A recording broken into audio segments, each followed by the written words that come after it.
Times NWA World Heavyweight Champion Scrapper Nana Pierce, and you're watching WGS-TV.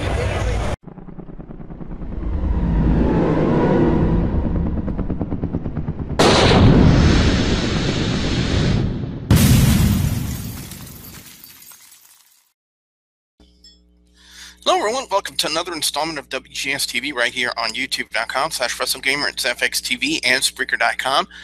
I'm the WrestleGamer WB from the Boudreaux. This is going to be the main event review for the week of January 6, 2015, and we open up with Paige and Nikki Bella. And something I addressed on the Monday Night Raw review is, well, something that was brought to my attention is, when did Paige turn face?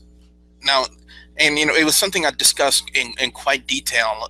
Well, not in quite detail, but it was something that we did discuss just a little bit during the Raw review about them using storylines from Total Divas and trying to integrate them into their flagship shows. So, no, I'm not going to complain about the match per se, you know, considering the fact that when they're not on a Raw or a SmackDown, the Divas are actually worth watching. And to me, Nikki Bella versus Paige was actually a decent match.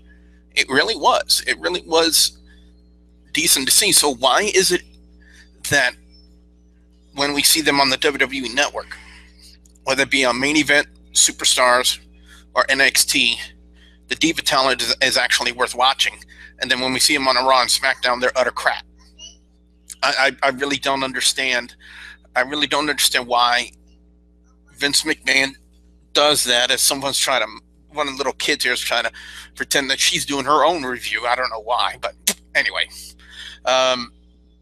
Yeah, but it was indeed a decent match. Now, Paige would hit the RamPaige on Nikki Bella and get the win. Now, technically, you have both Paige and Natalya, who have both pinned Nikki Bella, which kind of entitles them both to title shots. So, anybody sense a three-way going? You know, and if anything, they would probably set that up for the Royal Rumble. You never know. You never know. It's quite feasible that they would go that route.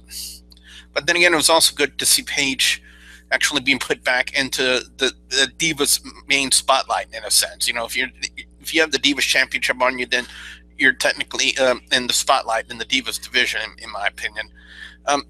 Next, we would have Rusev and Lana come out. They would kind of do the typical heel thing. You know, they would address Ryback getting fired from Monday Night Raw and said, you know, you got embarrassed. You would have been more embarrassed when I would have crushed you in the ring. And that's kind of how they built that up. You know, and I was halfway expecting to see that, you know. Again, it's just typical heel stuff. But again, I still like to know where they're going. What direction are they taking this? You know, and that's something the incomparable Lance Voss even brought to my attention. You know, if they're continuing the storyline, where are they going to go? You know, where are they going to take this? Next, we would have Fandango and R-Truth. I guess maybe WWE, since he is the, quote, new and improved Fandango, that they would try to build him up as slowly as they can. I would guess probably on their main event shows and superstar shows to start building him up and whatnot. Because the initial one he did with Fandango, even though he did have the Fandangoing trend, you know, that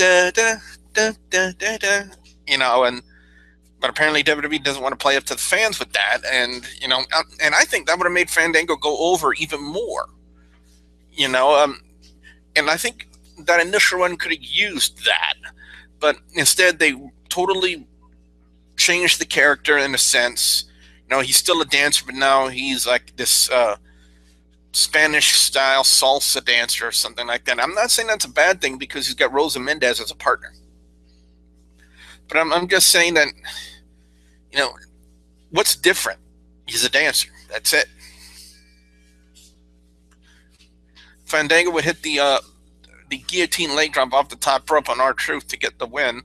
And then the main event this week, it was Jack Swagger and Titus O'Neil.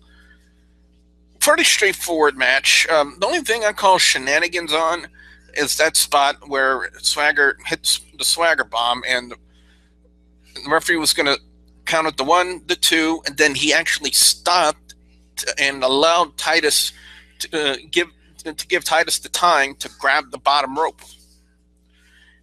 They called it on commentary. I said it on the Facebook and the blogs, and I'm going to say it on here. I have seen better calls in the NFL than what happened during that spot, because to me, I'm going to call that on Titus, because Titus was probably, honestly, he was probably doing 1, 2. Oh, I forgot the spot. I got to grab the rope. And the referee probably figured that out, that, you know, that Titus O'Neil forgot a spot and just blatantly stopped and allowed him to give him time. And so I call shenanigans on that. That's why I call shenanigans on that. Overall, main event was a pretty decent show. I would have liked to have seen some more NXT talents on there like we did last week with Charlotte and Sasha Banks, who kind of stole the show last week, in my opinion.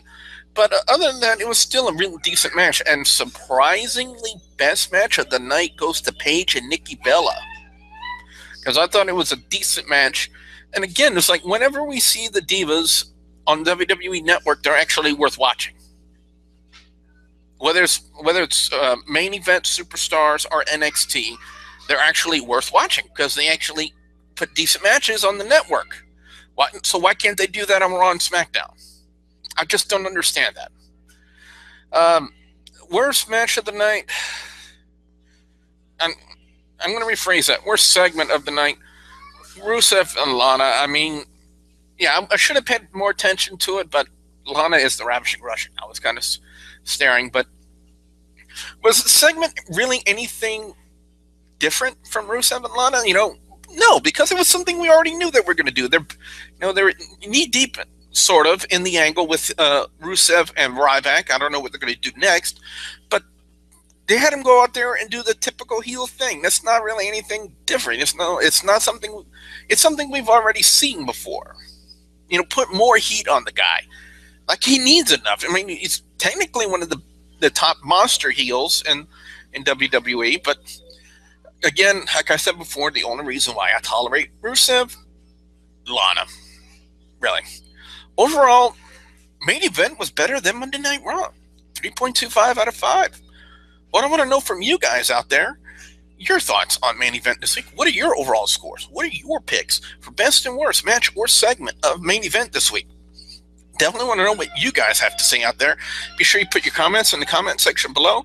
Don't forget to like and favorite this video. If you're listening to me on Spreaker.com, be sure you hit that follow button. Don't forget to follow me on Facebook, Facebook.com/WGS-TV. And don't forget to please subscribe to YouTube.com/WrestleGamer and YouTube.com/ZephXTV Network if you haven't already.